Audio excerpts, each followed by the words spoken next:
Bonjour à tous.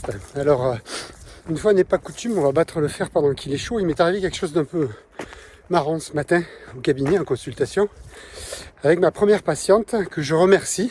Elle se reconnaîtra puisqu'elle m'a donné l'occasion de conceptualiser quelque chose que j'arrive pas à faire depuis une vingtaine d'années ou une quinzaine d'années.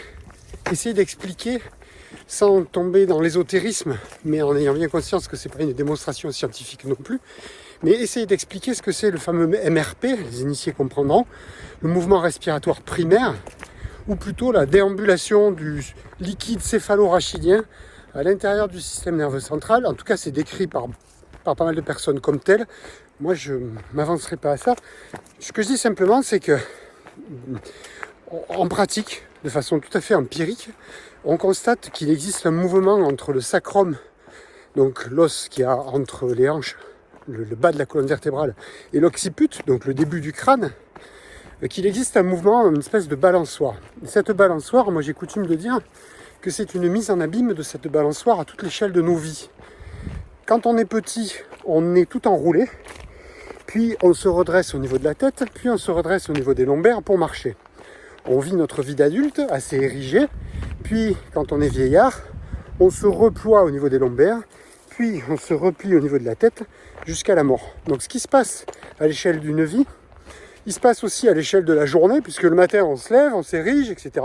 Et puis le soir, on se redescend. Ça se passe aussi dans nos mains à l'échelle de, on va dire pour faire simple, du quart de minute, sachant que c'est très variable de l'un à l'autre. Quart de minute, c'est-à-dire qu'on n'arrête pas d'osciller comme ça, de balancer entre le sacrum et le crâne. Et en fait, ça, que ce soit dans des disciplines ostéopathiques ou d'autres, c'est très difficile de l'expliquer, il faut le vivre, il faut le sentir. Ça n'a rien d'ésotérique, je suis pas là-dedans, mais c'est vrai que c'est difficile à démontrer, à faire toucher, parce que tout simplement, il faut se donner la peine de se mettre à la bonne perception pour voir ce qui se passe sous les doigts. Bon bref, on peut dire ce qu'on veut, mais ce mouvement respiratoire primaire, appelons-le comme ça fera plaisir à certains, en fait c'est un peu le moteur de la vitalité du corps. Quand on a un patient au cabinet qui est en très bonne santé, c'est qu'il a une balançoire c'est une belle balançoire, il y a une belle amplitude, il y a une belle fréquence, et on sent qu'il y a de la puissance derrière. Et quand cette espèce de balançoire elle ralentit, c'est là qu'arrivent les pathologies et que peuvent s'incruster des petits bobos ou des choses plus graves. Donc, il y a une branche de nos techniques qui va consister à essayer de relancer ce moteur, l'aider. Voilà. Alors ce matin, il m'est arrivé quelque chose, et ça sera l'objet d'une question. Je vous promets que je ne vous ferai pas moisir, c'est la première fois que je vais faire ça, mais je vous laisserai y réfléchir avant d'y répondre dans une deuxième vidéo.